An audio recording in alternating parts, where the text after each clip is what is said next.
Okay, I'm gonna tell you exactly why your music isn't getting heard, okay? Think about it. Firstly, how many people are dropping songs on Spotify every single day? Think about it.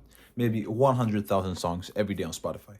The problem is, yeah, and it's a good thing that music has become accessible. Everyone can make music, but the problem is that it's getting too saturated, okay? There's too many people you're competing with, okay? There's too much noise, too much people, okay? And then okay, step away from Spotify and music. Think about Instagram Reels and TikTok because short form content is the way you get discovered as an artist in the 2026 space, okay? And think about that now. Think about how many people post TikToks and Instagram Reels. How many people are you competing with for attention on those platforms? There's so many people on there. Everyone's practically on there right now. Every freaking, at least 2 billion people are posting TikToks and Instagram Reels. I don't care. And so you're competing with so many people for attention. And out of those people, there are so many people who are better than you, who have bigger audiences than you, who are more interesting than you. And so you need to realize that it's obviously gonna be hard for you to kind of garner attention, okay? And the only way for you to get attention in this kind of era is to find a pocket and find a hole in the market where you can actually kind of steal some people's attention. You know, you need to find a place in the market that people aren't fulfilling yet, okay? And you're a musician, you're an artist. You need to think about like, in what ways can I kind of make my music fill that need for people and fill that pocket, okay?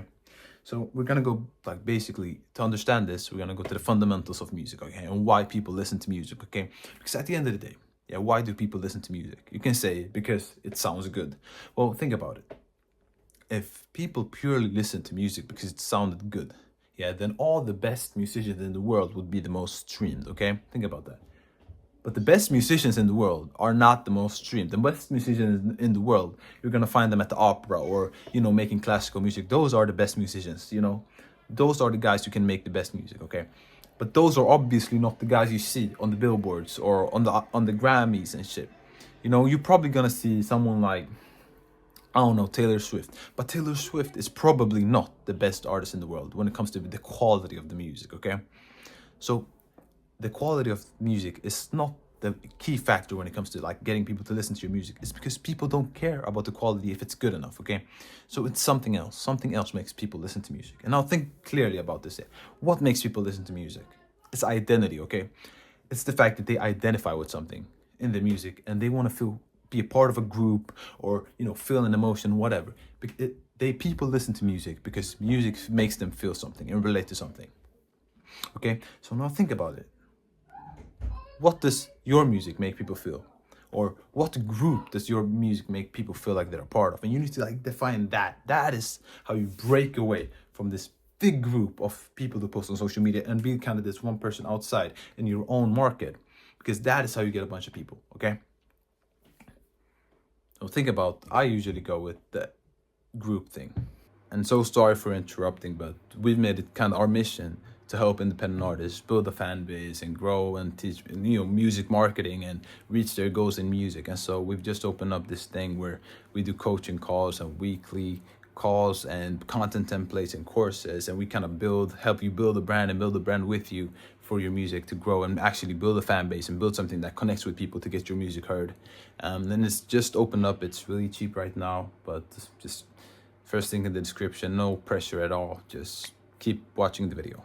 And so that's kind of what I try to get on right now. Like, try and think clearly, define that, okay? And I'm working on tomorrow we'll talk about exactly kind of like how to choose your group and what to think about when you choose your kind of like way to differentiate yourself. But I want you to sit down and think like, in what ways can I find a new niche?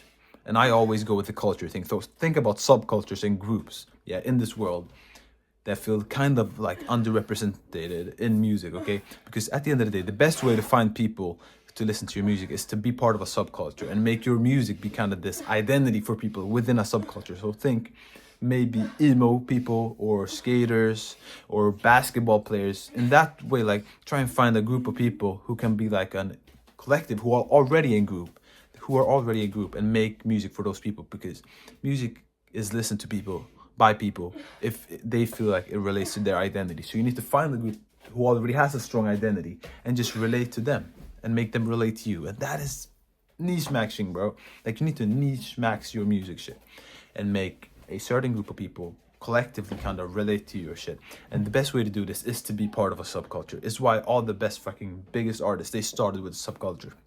Whether they used to be, you know, I always look at like Tyler the Creator and all those guys. They used to be like skater ass kids, and so they already had like a subculture who they were part of and who they made music for.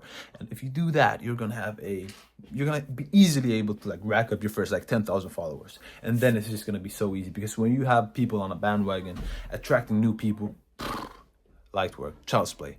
And so try and sit there and think about like, what kind of group of people can I become like a culture vulture for, and kind of like just go in there and make music for them. Like, who would like my music, which group would like my music, and just try and hit them, because it's easier to hit a small group of people than finding someone out of this whole group of people that are the people on social media. If you can just find a little niche group and go for that, I'm telling you, you're gonna be so much more potent when it comes to just finding a fan base, because you're not gonna be able, you're never gonna be able to go after 8 billion people. There are 8 billion people in the world. You're not gonna be able to make every one of them a fan. But if you go after that, like a little subculture, a little group, and kind of become the main artist for them and kind of make them relate to you and become part of their identity, it's going to be so astronomically easier to get people to hear your music. And that is how to get your music heard, in terms of just this little idea that I had, and I felt like I need to record it. So peace.